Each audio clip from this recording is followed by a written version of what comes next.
Buen día, chicos, ¿cómo están?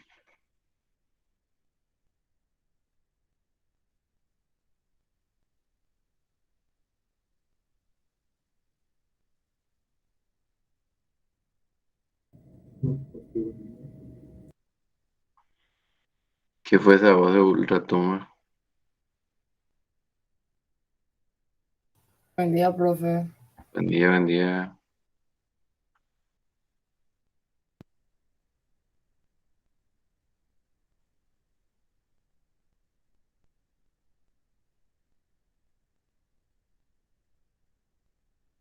Esperamos unos minutitos, parece. Están entrando como locos.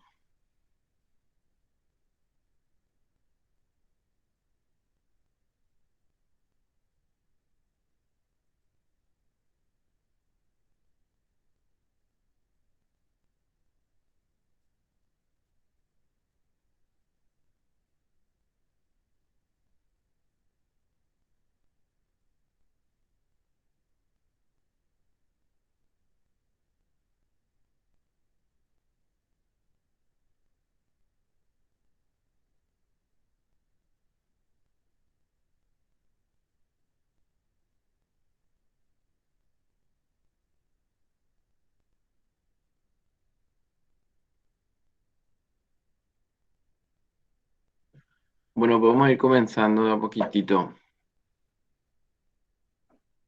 Necesito un o una valiente, voluntario, voluntaria.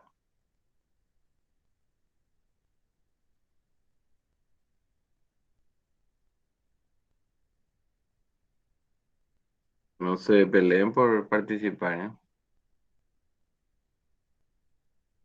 Ahí uno ya huyó de la reunión. Una.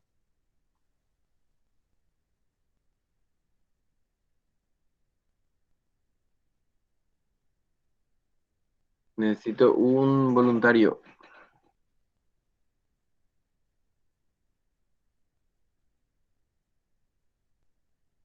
Sí, profe. Dale, Dinter. Mira, otro ya huyó de la reunión. Parece que esa es la forma que termine rápido la clase. Limter, hacernos un resumencito, recordarnos un poco sobre enfermedad de Chagas, lo que te acordás. Me acuerdo que es, o sea, que lo produce el Trypanosoma crucis.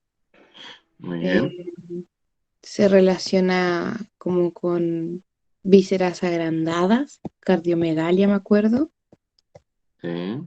Claro, y Em, sí que te acordás de la clase clínica de patología médica, no la de quirúrgica, ¿eh? o sea, algo así, en algunas cosas. Pero me acuerdo como esos detalles, que es como muy prevalente, como en nuestros países, en lo que es tropical. em, Tenía relación con megacolon también. Ujú. Y eso me acuerdo, ¿no? Como que no sé qué otro detalle. Aquí ya vimos de nosotros enfermedad de Chagas. Megacol lo vimos. Ya dimos, si no dimos todavía. Ah, esófago. ¿Mm?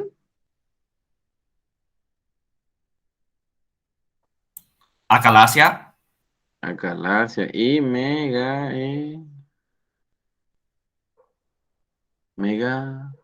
Esófago. esófago era. Principio de año, ¿se acuerdan?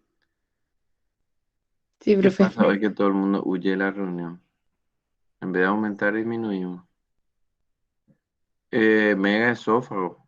¿Qué dijimos también de por qué se producían los megas?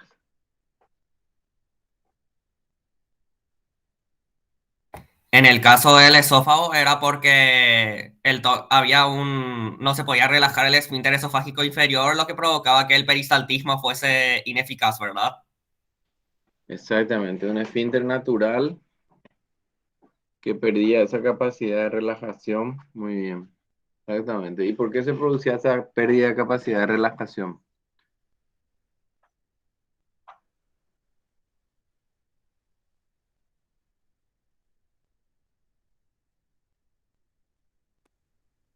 por destrucción del plexo mientérico, ¿verdad? Sí, ¿te acuerdas cómo se llamaban? Dos eran plexos de Auerbach y Messner, ¿verdad? Meissner. Muy bien, excelente, excelente. ¿Y el Trypanosoma cruzi cómo llega al ser humano? ¿Se contagia? ¿Hay que usar tapaboca para no contagiarse? No es por las picaduras, pero el bichito orina sobre como la piel de uno o defeca y cuando uno se rasca lo que hay, uno se contamina por Ya, la ¿cómo se herida y por llama? la heces. Muy bien. ¿Y cómo se llama el bichito? Trypanosoma cruzi. No, el Vinchuca. bichito. El bichito. Bicho. Vinchuca no era. La vinchuca, chichaguazú le dicen en el campo acá, ¿verdad? Es un chinche grande. ¿Y a quiénes la atacan? Generalmente, ¿dónde viven? En la casa de barro, Casa de barro. ¿Por qué viven ahí? porque se esconden en las grietas. Muy bien. Es una enfermedad de ricos, entonces, De los pobres. de los pobres. Bueno, hace falta que diga, ¿verdad? Suelo explicar esto, ¿verdad? Todos los años. Este año probablemente también lo hablamos, ¿verdad? Que se dan cuenta la rapidez con que se hace la vacuna para la enfermedad de Chagas, ¿verdad? Comparen un poco con el COVID-19.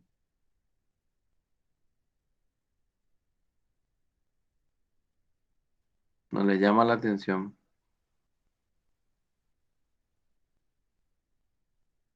Sí, profe. ¿Por qué debe ser? Y porque no Por- le afecta a todos.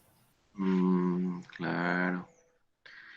No le interesa mucho, no es negocio para muchos, ¿está? Lastimosamente, esas cosas existen. Estas personas que salieron y no están pudiendo entrar, no se preocupen, traten de volver a entrar para no perder el tema, pero no se preocupen. Asimismo, es increíble, hay patologías que tenemos hace décadas y avanzan muy lentamente. No hay inversión, no se dan cuenta cuando se quiere, se puede, o sea que estas son enfermedades como estas varias, ¿verdad? Que son de más de países de América Latina, del África, países cálidos, países pobres, y evidentemente no hay mucho interés en invertir en investigación para esas patologías, ¿no? No, es que le preocupe demasiado al resto, así mismo. Bueno, hoy vamos a entrar de nuevo en enfermedad de Chagas, pero vamos a un ratito, vamos a verla desde otro punto de vista. Ya habíamos visto entonces megaesófago y vamos a verla en su versión colónica. Solamente esófago y colon afecta. El corazón también. Corazón también. Esos tres órganos, nada más.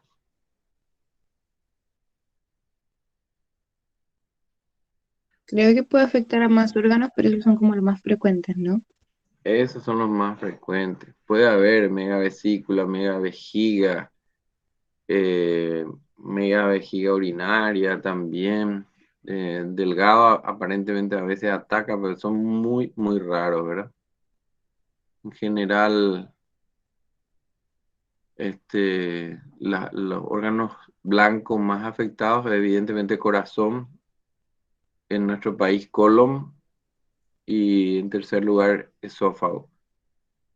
Aparentemente no se sabe si es por la cepa del tripanosoma o es por un tema de la genética de las personas, pero en Brasil, por ejemplo, que es muy endémica la enfermedad de Chagas, hay zonas donde es más frecuente el colon, la afectación del colon que esófago, y hay otras zonas que es más frecuente la afectación del esófago más que el colon.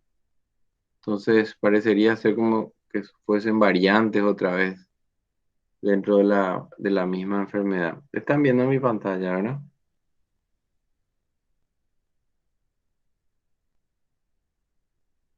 Sí, profe. Ok. Entonces, megacolon, como dice su nombre, es un intestino grande, hipertrofiado, alargado y dilatado. Las dos cosas, ¿verdad? Largo y dilatado. Si fuese solamente largo, difícilmente sea un megacolon. Se le llama dólico colon, en una condición que a veces se observa y no representa una enfermedad. Generalmente el dólico colon puede darse en forma normal, pero cuando es largo y dilatado se lo llama ya megacolon y generalmente es o congénito o adquirido. Nosotros vamos a hablar hoy de la forma adquirida y que corresponde en nuestro medio a la enfermedad de Chagas, ¿tá? En forma crónica, la dilatación. Acá justamente nos aclara que puede ser congénito adquirido, se relaciona con obstrucción mecánica o funcional crónica. Si bien es cierto, en el colon no existe un esfínter como sería la acalasia, se habla de una región en el colon que sería la transición entre el colon y recto, en el recto sigma, donde se produciría una situación muy similar a la del cardias en esofágico, ¿verdad? Se produciría una zona también más afectada que no consigue relajarse. Si bien naturalmente nosotros, esa zona no actúa como un esfínter, pero con esta enfermedad adquiere como si fuese adquiere ese papel, ese rol de una zona difícil de pasar, una zona de paso complicado, porque como es la zona que más afectada se suele encontrar, no llega a ser factible el tránsito de la materia fecal por esa zona. Entonces se transforma, digamos, en forma figurada, como si fuese un esfínter que no se abre.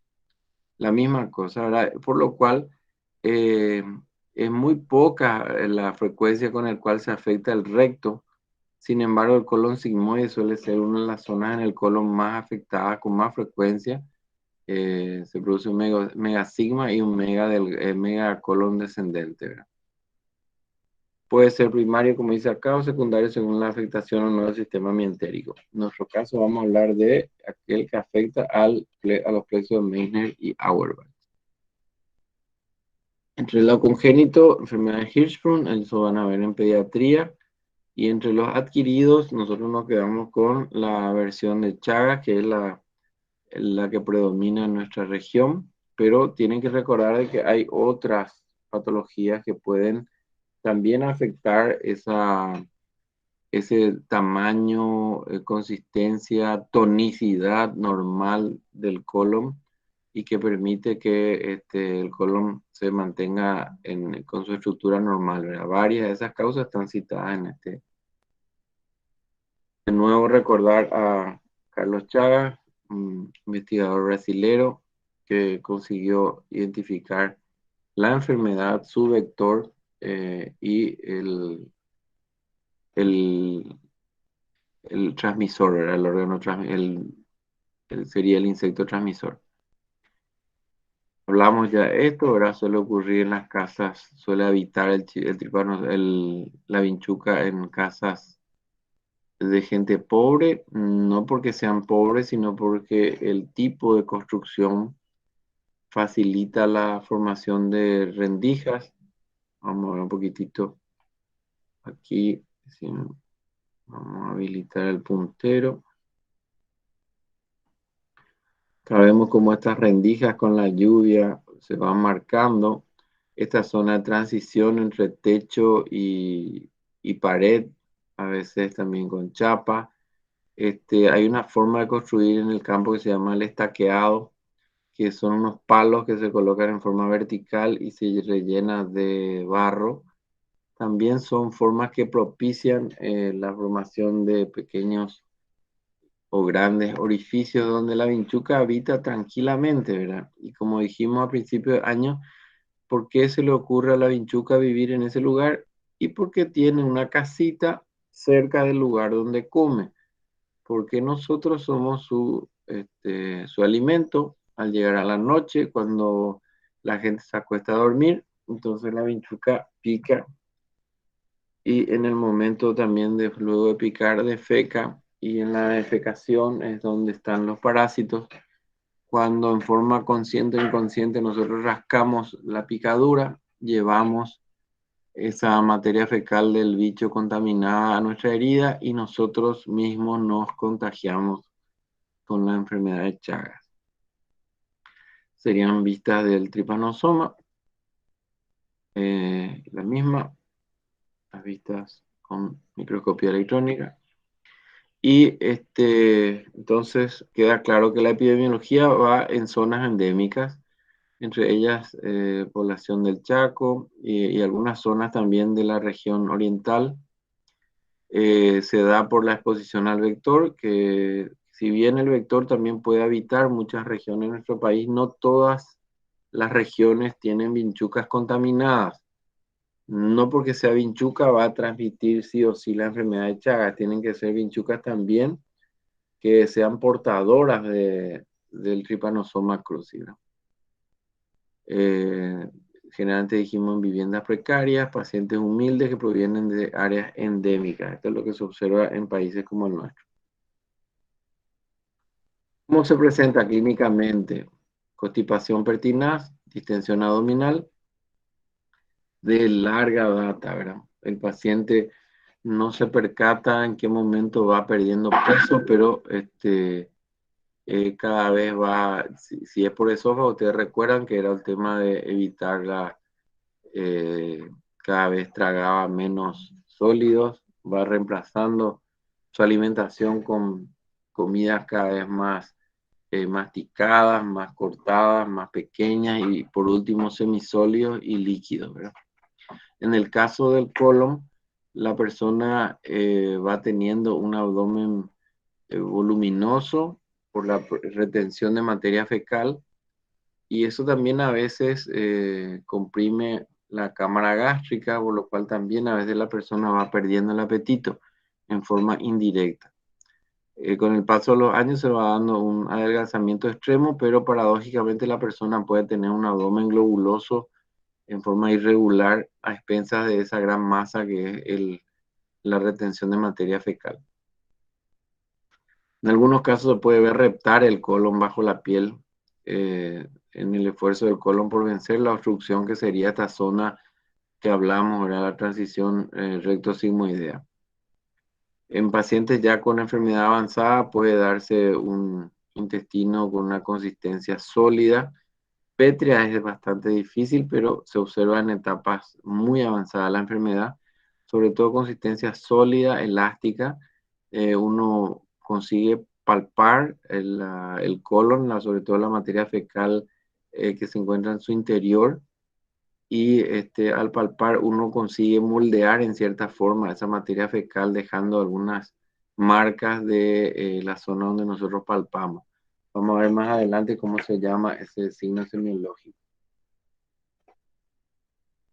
Y también en las etapas muy avanzadas de la enfermedad puede darse edema en miembros inferiores por compresión de la vena cava, sobre todo, ¿verdad? Hipoproteinemia, insuficiencia cardíaca, que puede ir acompañando en pacientes que también tienen afectación del corazón. Esta etapa ya habíamos visto, la inicial, la etapa aguda, luego la crónica indeterminada o latente, la enfermedad queda dormidita en el paciente durante años, décadas. Y por último, en algún porcentaje de esta población portadora, la enfermedad se vuelve activa y a esto se le llama crónica determinada. Perdón. Crónica determinada porque la enfermedad se encuentra activa, pero no es una enfermedad florida desde el primer día, sino que al contrario, entra en actividad, pero en forma muy lenta, muy paulatina, va produciendo el daño y ese daño va afectando la funcionalidad de nuestros órganos, ¿verdad? Ya sea corazón, esófago, colon. La etapa aguda que puede durar de 2 a 4 meses. Estos pacientes tienen alta circulación de parásitos. Hay síntomas y signos transitorios, a veces muy pasajeros, y es muy raro diagnosticar a la población en esa etapa. Puede haber fiebre, enopatía, patosplanomegalia, alguna leve miocarditis, y sobre todo si son observadores en la familia, van a observar los chagomas de inoculación, que sería el signo de Romaña Massa que habíamos mostrado en la clase de esófago al principio de año. Si no consultan por esas condiciones, que fíjense que no hay nada muy propio de la enfermedad, puede confundirse con un montón de otras patologías. Esta enfermedad desaparece, esta etapa desaparece y el paciente entra en esa etapa de enfermedad crónica latente, crónica indeterminada. Y como dijimos, esta etapa puede durar de 10 a 30 años o más. A veces la gente muere de otros problemas antes de poner la enfermedad. No hay síntomas en esa etapa. Sí hay circulación de parásitos, y si hacemos las pruebas, vamos a tener una serología positiva, pero con niveles bajos de IgG. El 30% de los pacientes que se han contaminado con esta enfermedad permanecen en esta etapa toda su vida. Solamente el resto, un 60-70%, es el que pasa a la etapa crónica determinada, que sería esta etapa en la cual hay afectación de uno o varios órganos. Generalmente afecta más un sistema que varios, ¿tá? O es el corazón, o es el colon, o es esófago, o es alguna otra víscera, pero raramente se produce concomitancia de afectación. A ver un poquito, con menor frecuencia, hay compromiso de estómago, duodeno, vejiga, que es lo que hablamos, y presentan parasitemia baja con título elevado de anticuerpos. Muy bien.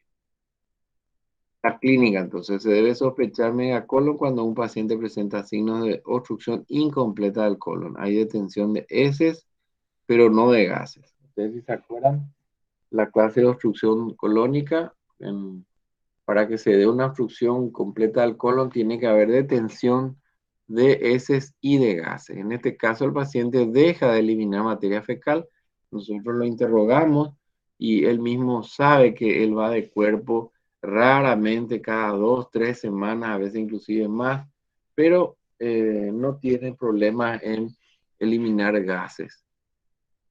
Si tuviese problemas en eliminar gases, ¿qué pasaría? Que alguien me ilustre, por favor.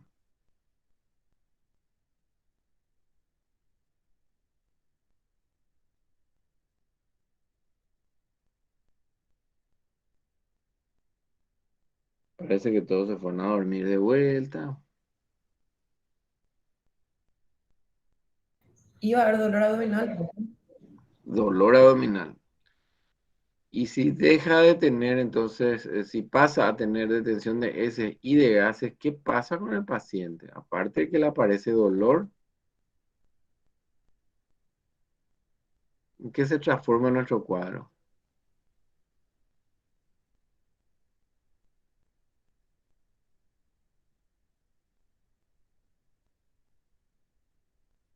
En un Vamos, cólico, chicos. profe. ¿Perdón?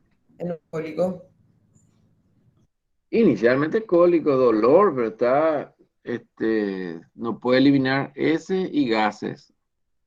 ¿Qué les parece que ustedes tienen que hacer? Vino a consultar con ustedes.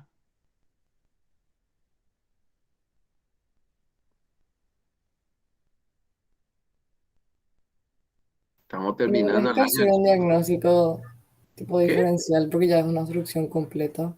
Es una obstrucción completa, muy bien, pasa a ser una obstrucción completa.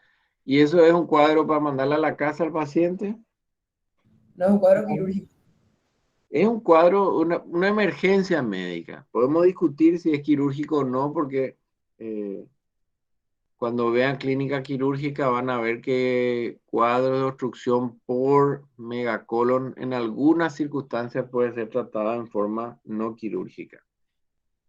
Pero tratamiento es un tema apasionante, pero no corresponde todavía a nuestra materia, ¿verdad? Lo que sí deben acordarse de que es una urgencia médica. El paciente no puede estar muchas horas con una obstrucción completa de eliminación de heces y gases. Debe ser solucionado el problema, debe descomprimirse, porque si no, va a evolucionar probablemente a cuadros más severos que pueden inclusive afectar la vida del paciente. Entonces, estreñimiento, que sería la traducción de la eliminación muy raras veces de materia fecal. El paciente va teniendo un ciclo cada vez más largo. De hecho, digamos, se considera normal a veces, sobre todo por las hormonas femeninas, que una persona pueda ir de cuerpo cada 2, 3 días.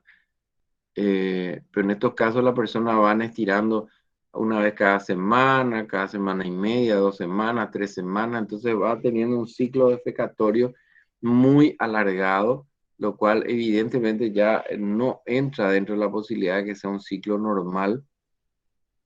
Y la distensión abdominal, en vez de ser como habitualmente estamos acostumbrados a ver, una distensión por dificultad de eliminación de gases, un abdomen tenso, en este caso la distensión abdominal es más por retención de materia fecal.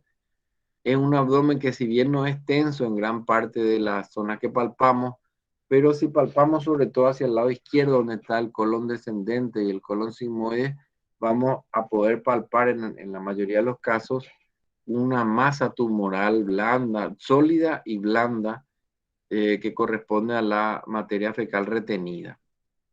Timpanismo, que corresponde a la zona previa al fecaloma, al tumor fecal, por dificultad a veces del aire de pasar, pero pasa por los costados de esa bola fecal. Y muchos defecan por incontinencia, por rebosamiento, dice, ¿verdad? Increíblemente van poco al baño, algunos de ellos, ¿verdad? Pero cuando van en forma incontinente, ¿verdad? Como que no pueden controlar, porque se rompe a veces la cabeza del fecaloma, la zona más seca, más deshidratada del tumor fecal, se rompe y hay como una avalancha de materia fecal que a veces el paciente no puede controlar y increíblemente termina no pudiendo regular su ritmo defecatorio. Entonces, ¿cómo hacemos el diagnóstico? La clínica altamente sugerente, con una epidemiología también sugestiva, tiene que provenir de zonas endémicas.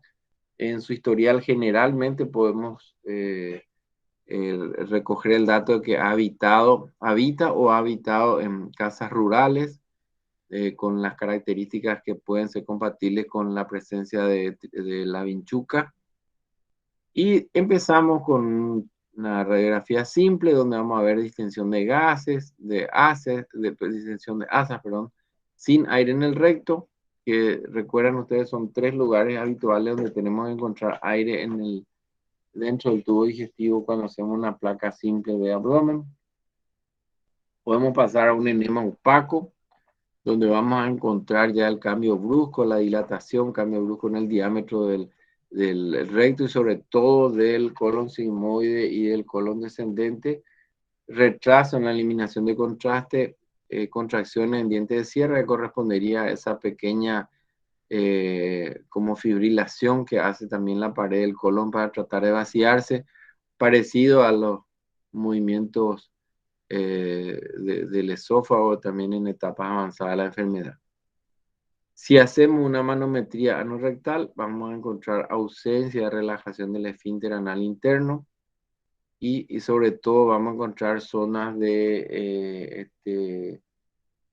no contracción, zonas totalmente con ausencia de contracción, generalmente correspondiente a la zona de la transición recto-sigmoidea. Si biopsiamos, vamos a encontrar ausencia de células ganglionares. En países como Brasil, que tiene muchísima enfermedad de Chagas, ellos también biopsian paredes del recto para buscar a veces ausencia de estos plexos de Meissner y Auerbach, que pasan a ser destruidos por esta enfermedad. En la zona previa a la zona dañada puede existir hipertrofia muscular que es reactiva a esa dificultad de paso que hay en las zonas más afectadas. Seguimos en el tema diagnóstico. Tenemos que tener en el interrogatorio bien claro el cambio del hábito evacuatorio, el intento de evacuar con medicamentos, epidemiología para Chagas, que es lo que habíamos hablado, las casitas rurales, las casitas de barro, donde habita o habitaba el paciente. En el examen físico, un abdomen bastante globuloso, que por un lado es blando depresible y por otro lado tiene la presencia de una masa sólida, pero generalmente elástica. Solamente en las últimas etapas de la enfermedad es que se puede llegar a petrificar o endurecer bastante esa materia fecal. Si palpamos esa materia fecal con alguna intensidad, vamos a ver que presionamos con los dedos y queda la huella del dedo. Eso se llama signo de la fobia o de la huella, ¿verdad? Queda la marca, quiere decir que es una masa moldeable. Si palpamos con toda la mano, al retirar la mano, vamos a sentir como la pared del colon se despega del tumor fecal.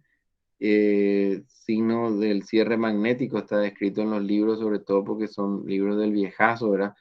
Hoy en día le llaman, creo que es zipper, creo que le llaman al cierre magnético. Sobre todo se usa hoy en día para algunas ropas y algunos calzados deportivos. El signo de Finoquieto, que es el mismo despegamiento pero audible, al palpar con mano plana y relajar, entonces se produce el despegamiento de la pared del colon de la materia fecal. Por último, el examen proctológico, que si tenemos sobre todo dedos relativamente largos o comprimimos un poco el abdomen tratando de descender ese tumor fecal, vamos a poder tocar o palpar la cabeza del fecaloma, generalmente tapada por un pliegue de la mucosa de la zona de transición recto-sigmoidea. A eso se le llama signo de la cortina.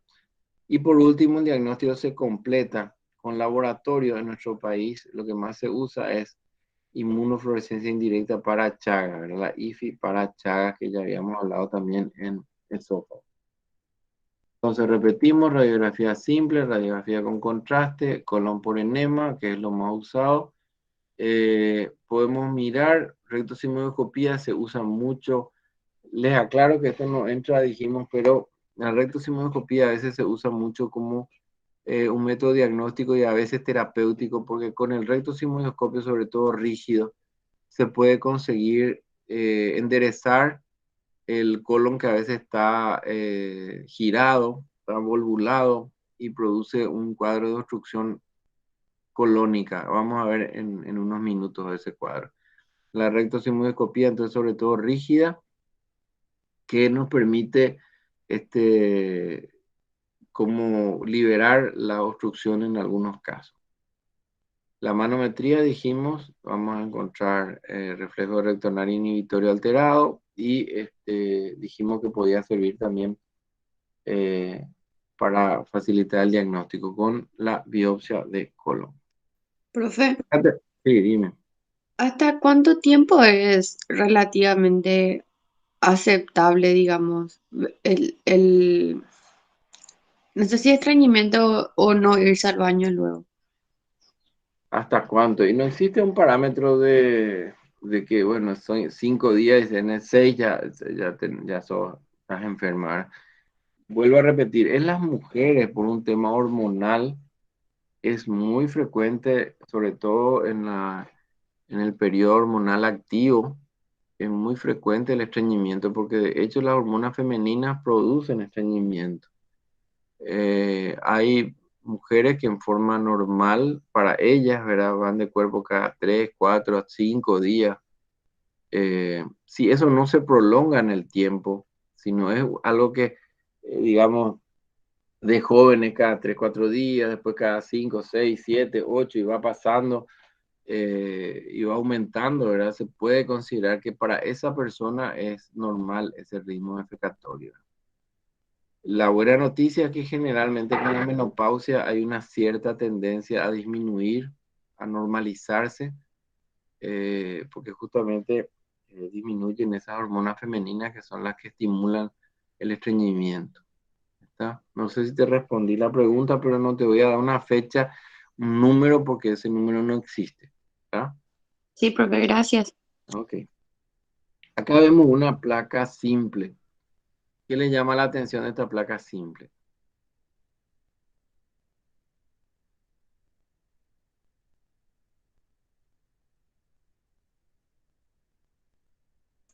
Se ve a la derecha, a mi derecha, como más oscuro. Bueno, esto más oscuro es aire. ¿Ya? Aire contrasta con el color blanco de la zona ósea. Fíjense cómo estos pliegues están bien marcados, las austras están bien marcadas, forzadas y edematizadas por el aumento de volumen del diámetro, sobre todo del colon descendente. Fíjense cómo esta sería una etapa ya, digamos, de enfermedad que ha evolucionado, pero todavía con un colon descendente o sigmoide no tan dilatado. Acá vemos, sin embargo, que el colon transverso también está dilatado.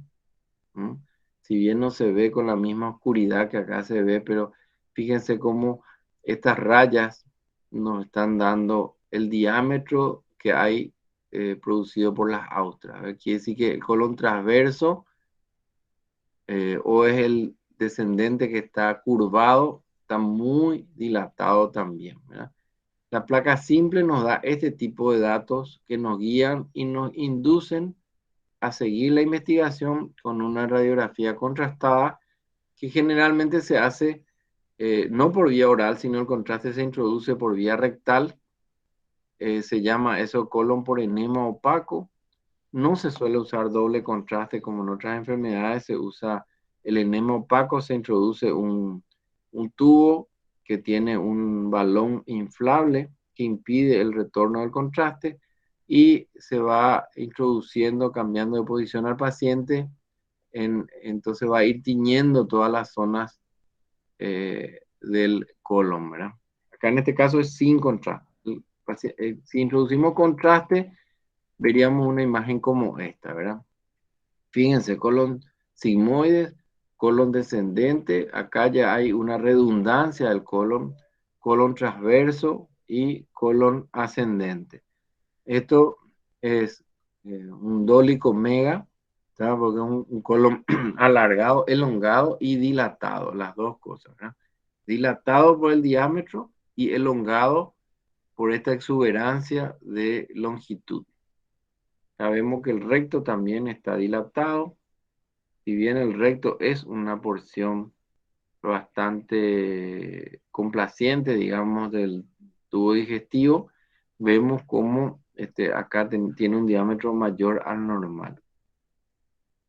También esto con contraste, acá vemos ya con una complicación que es la retención de materia fecal, que es el fecaloma. Fíjense cómo el contraste impregna en cierta forma a este fecaloma. Acá tenemos el mayor diámetro, se encuentra entonces entre el colon sigmoide y el colon descendente, y vemos cómo el colon transverso parecería ser menos afectado que el resto del tubo digestivo, el resto del colon, perdón. La otra placa en la cual, si bien no hay contraste, nos muestra el aspecto que suele verse en una tomografía de colon, perdón, de abdomen, cómo se ve el fecaloma. Tiene este aspecto que muchos llaman panal de abeja, miga de pan, que corresponde entonces a la materia fecal acumulada. Esto es una tomografía. Acá tenemos otra tomografía que puede también formar parte del arsenal diagnóstico y vemos la imagen con características similares a esto, ¿verdad? Materia fecal con aire en el medio, entonces da este aspecto de miga de pan o panal de abeja. Y por último, generalmente estos pacientes consultan en forma muy tardía ya por alguna de sus complicaciones. Increíblemente, el tema también cultural que va asociado a la pobreza hace que estas personas generalmente no consulten en etapas iniciales de la enfermedad, así como veíamos en el megaesófago.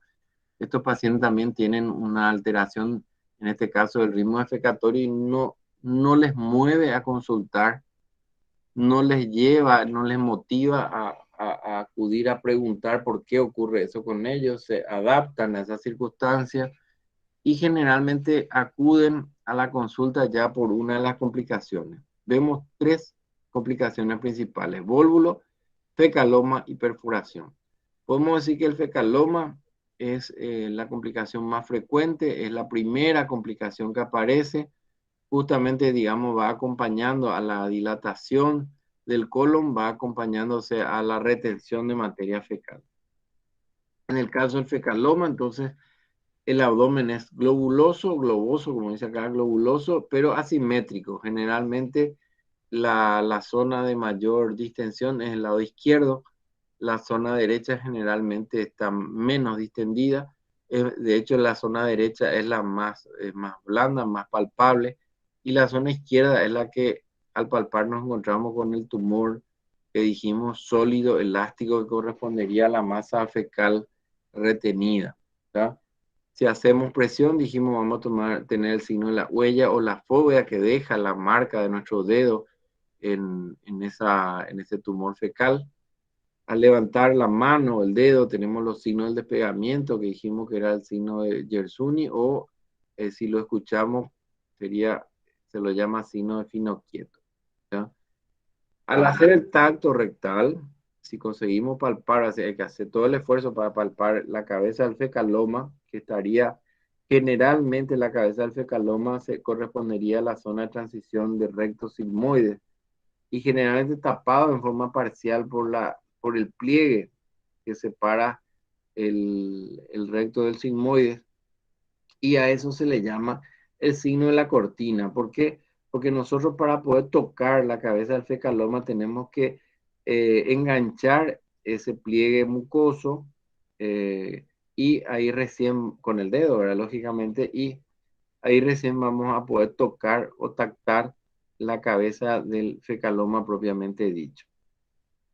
En la radiología dijimos que se espera una tumoración con un moteado característico, que es la imagen en miga de pan o vidrio esmerilado. También se ven algunas imágenes que les voy a mostrar. Es otra forma característica de ver la materia fecal. Fíjense, el mismo moteado, pero como más pequeño, parecería, como dice su nombre, una imagen de vidrio esmerilado. El vidrio que es opaco, poco visible, da este aspecto que más que miga de pan parece un vidrio esmerilado. Acá también sería una imagen casi como que podemos describir de las dos formas: vidrio esmerilado o miga de pan. Acá tenemos la palpación, un abdomen globuloso, sin embargo es indoloro. Generalmente el lado derecho está menos distendido o es más fácil palpar. En el lado izquierdo es donde encontramos la tumoración sólida y elástica. La segunda complicación generalmente acompaña o se produce después de la primera, que sería la formación del fecaloma. La segunda complicación es el vólvulo.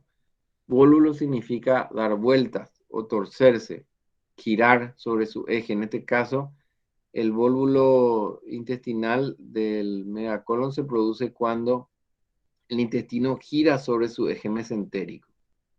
¿Dónde se produce generalmente esto? En el colon sigmoide. ¿Por qué? Porque se vio de que la enfermedad de Chagas produce no solamente una afectación de la pared colónica, sino también afecta al mesocolon sigmoide. Produce un fenómeno que se llama mesenteritis retráctil. Quiere decir que el colon se distiende, se elonga, se agranda y el meso se estira, se acorta. Entonces eso produce como un gran abanico con un pie muy pequeño, que eso favorece entonces la torsión de ese gran colon distendido y con la masa fecal en su interior, ¿verdad? Al girar esto, lógicamente se produce un fenómeno de obstrucción. Acá está explicado entonces la mesenteritis retráctil, que sería entonces el factor que sirve como pie de rotación para que se produzca. Ahí, de ese momento la enfermedad pasa a ser un problema, una urgencia, porque si no solucionamos, el colon va a empezar a tener también sufrimiento en su irrigación, en la parte vascular, va a tener una obstrucción completa del colon y evidentemente eso puede llevar a una ruptura, perforación del colon con la consiguiente peritonitis que va a ocurrir. Este dibujo es bastante bueno para entender esta rotación que genera el colon al torcerse esta zona que aparentemente fue el pie de rotación, es la que genera el giro parcial o total del colon, y ahí ya el gas tampoco puede circular. Entonces, de ser una obstrucción incompleta pasa a ser una obstrucción completa. La distensión también empieza a producirse en la parte proximal, y si operamos encontramos este colon distendido con el pie de rotación en la zona inferior, en la zona más baja. Si hacemos una radiografía simple, vamos a tener esta imagen. En algunos libros le llaman grano de café. No sé si ustedes conocen el grano de café o ven, aunque sea el dibujito que hay en los frascos, en las bolsitas de café, como parece ser entonces como un redondito con una muesca en el medio. Esto está dado entonces por el colon sigmoide o descendente que rotó, y entonces es una gran asa colónica que giró sobre su pie y produce esta imagen que en algunos libros le llaman en grano de café. Acá tenemos otra imagen, el grano de café. Acá está también con cierta retención de líquido. El edema que hace visible, bien visible, la pared del colon. Acá también la pared intermedia, que sería entre las asas del colon sigmoide. Y al operar vamos a ver entonces imagen como esta, colon distendido. Se ve la circulación bien marcada porque ya está afectada por justamente la rotación afecta también a la parte vascular, y dijimos que si esto se deja evolucionar en horas, esto puede llevar a una necrosis, una perforación de la asa volvulada. Entonces dijimos que si hacemos una radiografía simple de abdomen vamos a ver la distensión gaseosa, desaparición de las austras, la imagen entonces en grano de café. Y si usamos contraste, hay veces que se consigue que el contraste pase en cierta forma a esa zona, el pie de rotación, y vamos a ver dos fenómenos. Uno de ellos que se llama el signo de aspas de molino. No sé en qué se le parece, pero evidentemente alguien le puso ese nombre, y se correspondería a esta zona en la cual el mesosigma, se dematiza y se vuelve radio opaco. Entonces se ve estas proyecciones laterales. Esto sería el colon, y estas proyecciones laterales que corresponderían al mesosigma muy edematizado, que corresponde a este signo llamado signo de las aspas de molino. Y otra imagen que a ustedes les debe ser ya bastante parecida, otra que hemos visto, la zona de torsión, que puede presentar esta imagen que se le llama también pico de ave, como similar a lo que habíamos visto en el megaesófago, ¿se acuerdan? Y por último, la tercera complicación, que sería ya generalmente fecalomas de gran tamaño, pero sobre todo cuadros de vólvulo que no tratamos a tiempo, hay un sufrimiento vascular de este colon volvulado y se puede producir ruptura con perforación de las zonas más distendidas del colon. Lógicamente, si se produce una perforación, va a haber caída de materia fecal en la cavidad abdominal y consecuentemente vamos a tener una peritonitis fecal con la evolución que sabemos que es bastante tórpida, el riesgo, la morbimortalidad es muy alta, pero eso sería la tercera y sería más rara también, pero más peligrosa de las complicaciones del megacolon. Hasta aquí la presentación. Si hay alguna pregunta, alguna duda, una clase en realidad que tiene una gran parte de repaso porque es un tema que ya habíamos hablado, pero lo enfocamos desde otro punto de vista.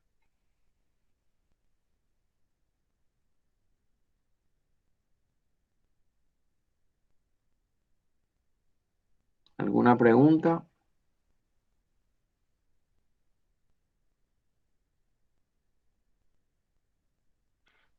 Profe, yo tengo una pregunta. Dime. El fecaloma, no me quedó nomás claro, el fecaloma se va a sentir en el lado izquierdo del abdomen, ¿verdad? Hacia Generalmente, el medio. Sí. sí. Y entonces la distensión, ¿hacia qué lado se va a sentir más generalmente? Te voy a mostrar esta imagen que habíamos visto. Acá parece ser que todo el abdomen está distendido. Lastimosamente esta foto no se tomó en el eje del paciente, ¿verdad? Porque si se toma en el eje del paciente, si nosotros observamos, vamos a ver que este lado derecho, digamos, acompaña a la elevación del lado izquierdo. Generalmente este lado parece ser agrandado, pero en realidad está acompañando a esta gran tumoración que está aquí en el lado izquierdo. Esta zona es blanda, depresible. Si percutimos, vamos a encontrar sonoridad porque todas las asas generalmente se ubican en el lado derecho, desplazadas por la masa del lado izquierdo.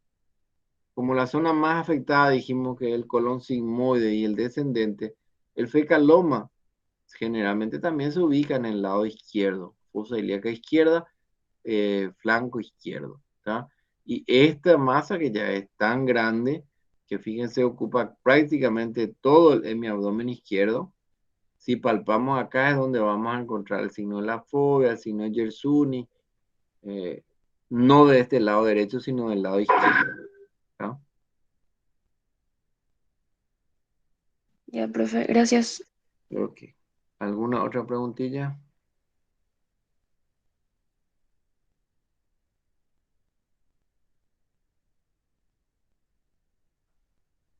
¿Qué tan frecuente se ve esto, profe, en los hospitales?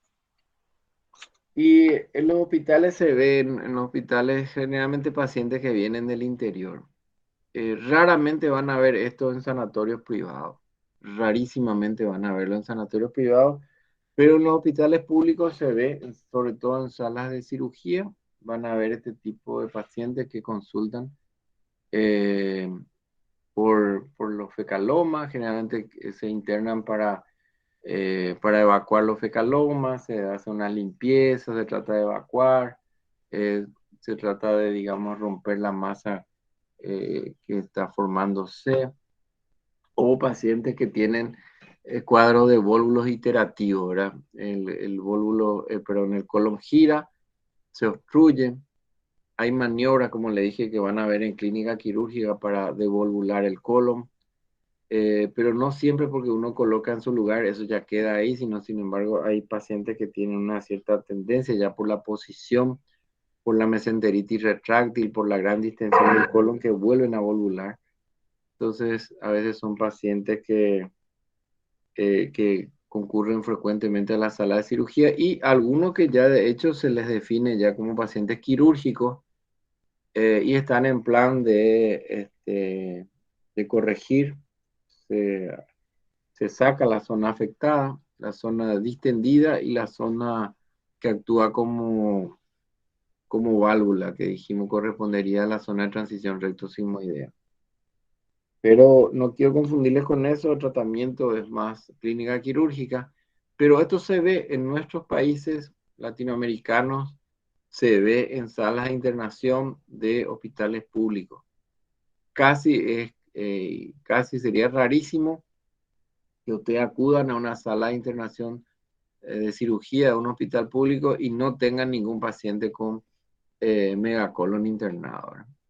Generalmente es una enfermedad que estamos viendo. Y si acuden a la consulta pública de coloproctología, van a ver una frecuencia bastante mayor de pacientes que ya han tenido problemas y son acompañados por consultorio y no necesariamente requieren internación o están en preparación para un procedimiento quirúrgico, ¿verdad? Entonces, la frecuencia otra vez es mayor en consultorio de coloproctología de hospitales públicos. Ya, gracias, profe. Ok.